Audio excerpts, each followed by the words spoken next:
Hey, glad to see you again, wonderful viewers, and guess what? We have another very special episode for you. This time, we take a look at trans artists in our LGBT community, and we wanted to have a diverse group of artists that represents different mediums, and I believe our reporters managed to do that. So let's not delay and just dive into this fantastic episode. My guest on the couch today will be Stef Sanjati.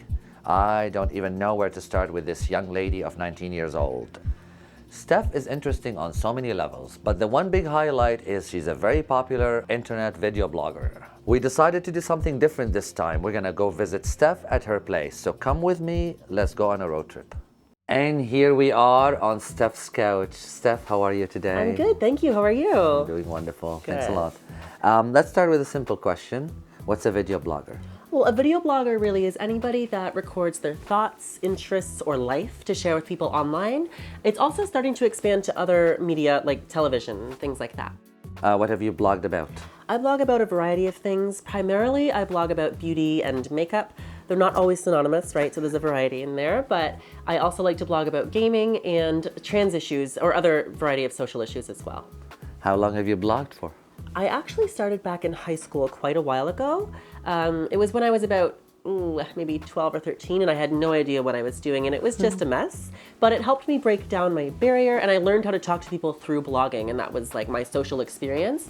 So I picked it up again just this past January, and now it's become more of a job for me, and I really, really like it. It's a job? Yes. Okay. Yes. Who's your audience? My audience is a combination of just young, gay, or LGBT plus people that identify in that spectrum. And I get a lot of young girls too, just that like beauty stuff, right? Okay, they And I like the that makeup too. and all Yeah. that. They're lovely videos. Why is this important to you?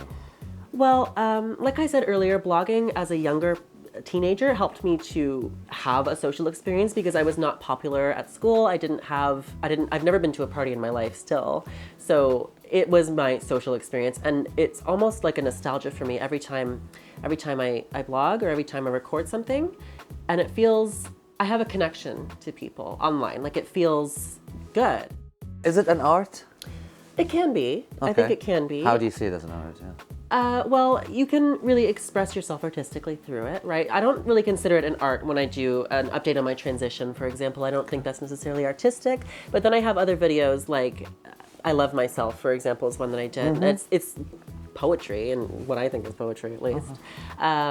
So I think it can definitely be very artistic, yes. Do you have any influences that influenced your work?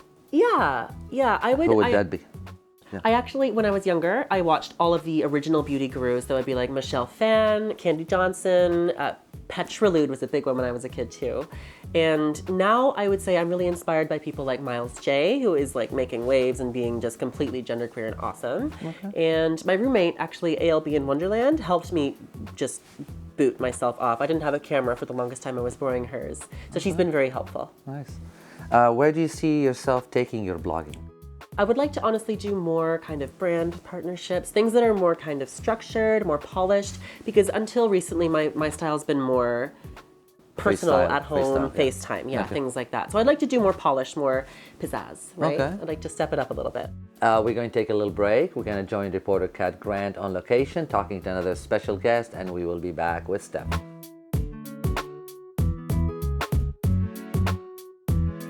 Hi everyone, Kat Grant here. I'm here to have a conversation today with Cecil Escobar, a young trans man and filmmaker. Hi Cecil, thank you for coming to speak with us today. Thanks for having me. We're both integrated media grads from OCAD. Could you please tell the people a little bit about the film that you did that went to Jackson Hall? Sure, it's called Checking Out But Never Leaving. It was my thesis at OCAD. It spans from my life, 17 to 22.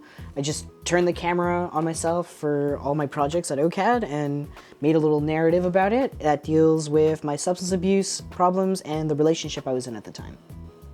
Would you mind telling us a little bit more about your substance abuse problem and whether or not you feel that being trans may have contributed to that? Sure. I definitely do think it did contribute to that. For a long time, I was hiding in my use because I didn't feel comfortable in my gender identity. The more and more I started presenting masculine when I was more sober, the more and more comfortable I felt in myself, to the point where I just went full out I want to use male pronouns and identifying as a man all the time, and it's been really good. You're in your skin now. Yes, I'm in my skin, and I'm living, as a lot of other trans people say, I'm living my truth. I would like to congratulate you also on winning a Arts Council grant. Can you tell us a little bit about what you'll be doing with that money? Yeah, so the Canada Council of Art just gave me a wad of cash to make my next documentary called Latinx. It's going to be the same type of filmmaking as my previous movie, Checking Out, but this time I'm also going to be interviewing other Latinx people, and we're going to be talking about how we intersect our gender identities and our cultural identities. Would you explain to everyone exactly what Latinx means? Sure. So Latinx is a non-gendered way to say someone is from Latin America. Usually you'd say Latino or Latina, but not everyone exists in that binary or likes that term. So Latinx is a non-gendered way of saying it. It was a pleasure meeting you, Cecil. Thank you so much for coming in and speaking to us about your projects and your life. Thanks for having me. We'll be right back after this quick break.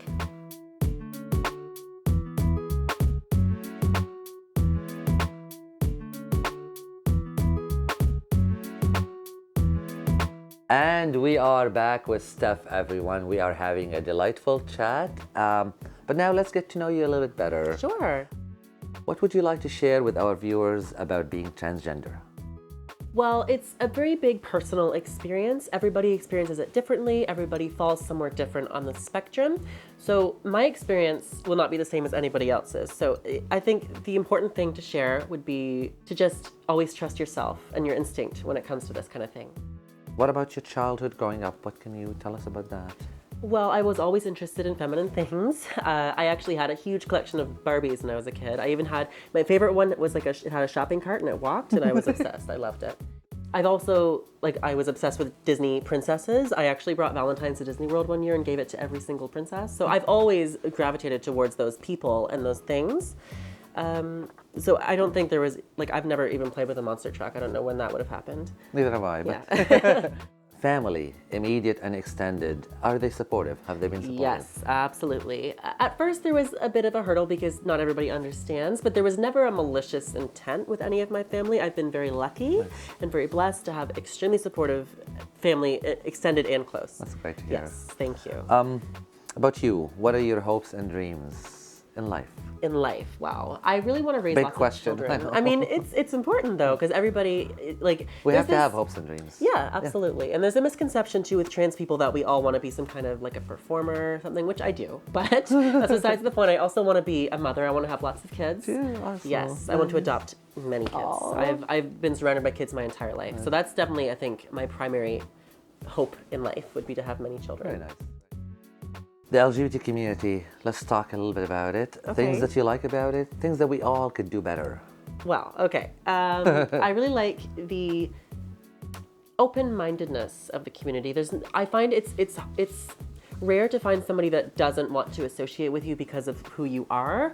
However, I do think we could do better as an entire community in addressing intersectional issues, right? So Nice. while our community might be very good about marriage rights, we might not be so good at recognizing the differences between maybe a Black woman's trans experience and a white woman's trans experience, because those are very different and there's a lot of different dangers and things, right? So I think we could do better at being very intersectional with Understanding each other. Yeah, exactly.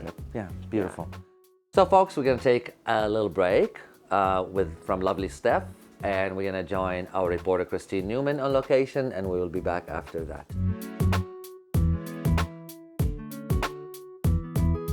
Thanks, Antoine. We're here today to have a conversation with contemporary fine artist Dale M. Reid. Thanks for being with us, Dale, today on this episode of On the Couch. Thank you, Christine. It's a pleasure. Let's begin with a few details about your life and career. It was about 11 and a half years ago. I packed in almost 25 years of banking. Been in the corporate world probably 30, 35 years overall. I'm an accountant by training. And I think that skill is important because you got to be detailed. And at the same time with my photography, I have to be detailed when I'm doing my printing. What was it, do you think, that drew you from the corporate world to the art world? Well, it was in 1999 I started looking at photography as an art form. I took a course at Ryerson and introductory photography. People were saying, I had the eye for it. Well, I never thought of it that way because it was a hobby. You're out having fun. So with that, I started looking at developing photography as a potential second career. And over the next 5 years, I looked at, building a new style or developing a style. In your photographic work, what is it that inspires your vision? Well, today my work focuses on floral studies and still life. I do the oyster mushroom, I have a major series on. I also have a number of images of pears. And the subjects allow me to work with and experiment and come up with something that's unique. Can you share with us some details about some of the recognition and awards you've received? I've got quite a few nominations through the Black and White Spider Awards, as well as one honorable mention. I think one of the big highlights this last year was I got selected for the Chelsea International Fine Art Competition exhibition. There were 28 artists from around the world, and it was amazing the work that was there. It was all high quality. Are there any other photographers or artists who inspire you? Well, a lot of people compare my work to Mapplethorpe, Weston, and with my floral studies, Georgia O'Keeffe. Never set out to copy them. I always enjoyed looking at art, and it was something that I came up with, and just so happens that my work gets compared to them. What advice would you give to other trans artists who are watching today? Well, I think an important thing is to be yourself, develop a style of work, make sure that your presentation is reflective of that style.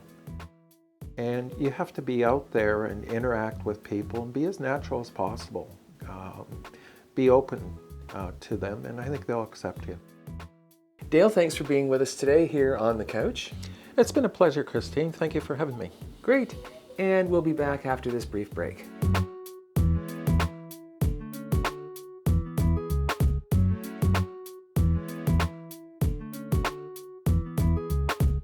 Hey everyone, hope you're enjoying the show so far. Steph, let's mix it up a little bit. Let's talk about something else. You, and I say this with a lot of love, you are a geek. Yes, absolutely. Okay. I'm one too. Mine is superheroes, Lego, and film. What's your thing? I really enjoy fantasy. When I was younger, and I touched on this briefly earlier, I was not very popular. I was, in fact, the opposite of popular. I was the target. So when I'd come home from school, there was nothing better in the world than to sit down at my computer and to play like a good old-fashioned fantasy game like Diablo or like World of Warcraft. I've been playing that for 10 years. I'm still playing it. Nice. Is there a geek culture in the LGBTQ community? Yes, but I think it could use more highlighting. Even from outside people, maybe not from within our community, but outside the community, it's seen as like a party culture all the time, right? So I feel like we could broaden that a little bit for other people to see, but that's not really all on us anyway, so. What's a trap? Well, actually, it's not a very good word. It's what I see a lot in gaming culture. Trans people are always seen as, they're called a trap, right? So they look like a beautiful woman, they look like this great, hot, sexy, leotard and tights kind of person, and then, oh look, suddenly it's not a woman. It's how they see it. So it's like the word trap. Yeah, it's not a very good thing. But that's pretty much the only representation we have in geek culture. Okay. So we got a lot of work still to do to Yes, educate people we and get them absolutely do, accepting. yes. Okay. What got you into it? You said escaping? Yes, absolutely. My older brother is actually a very big geek. So when I was little, I just wanted to be just like him, and I would see him playing video games, and I would just play the video games. So I grew up on consoles and the computer. It's always been that way. There was never really a shift. What is Project Audacious? Project Audacious is actually an online website, and the owner, the sort of creator of it, Dr. Abby Fox, her vision and her mission is to inspire confidence and success and creative living in people that are hard of hearing or deaf. So for those of you that might not know, I'm actually deaf in my left ear. It's been that way since I was born. So she actually contacted me and asked me to do a little bio for the website. So am I, actually. Really? Okay. Yeah. You did a video, right? Yeah. I didn't do a video for the website, but I Okay. did like a little online profile. And I have a video profile. related to my hearing, but it's not related to the project. Okay, everyone, a little break again. We're going to join Lorenzo on location, and we will be back to wrap up the show. See you soon.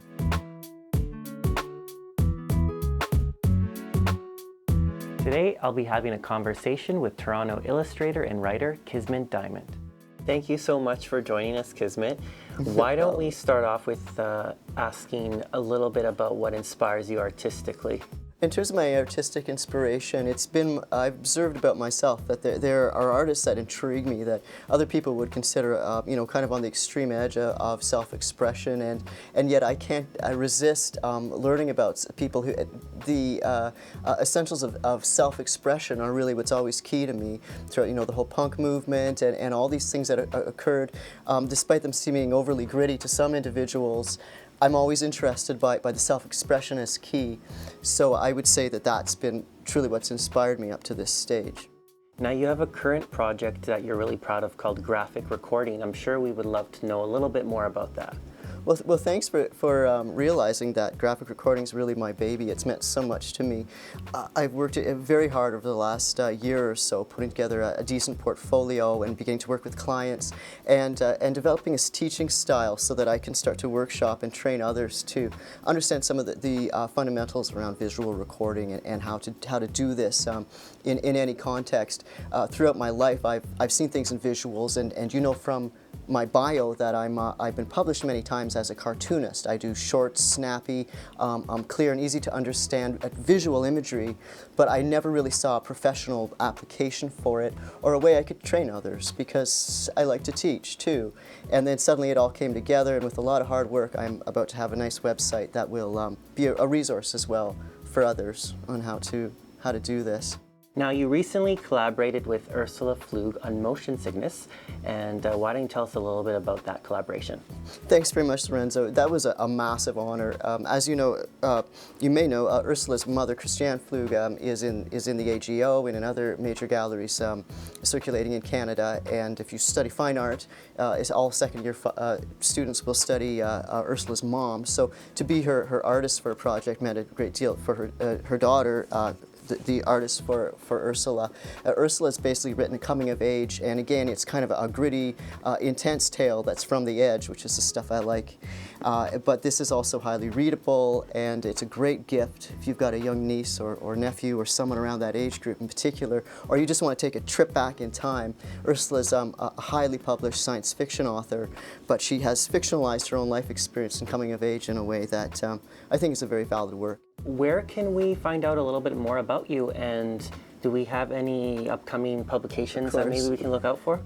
Thanks very much. You'll find everything on graphicrecording.ca. I talk about my method and the book I've written to explain the method, and it gives a nice overview of the people in the industry who are at the edge right now, who are really starting to make strides in it, why this big wave is coming to Canada, into all types of organizations that'll bring the artist into the boardroom and into the decision making.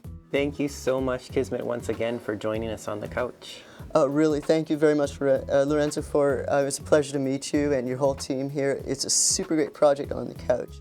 We'll be right back after this quick break.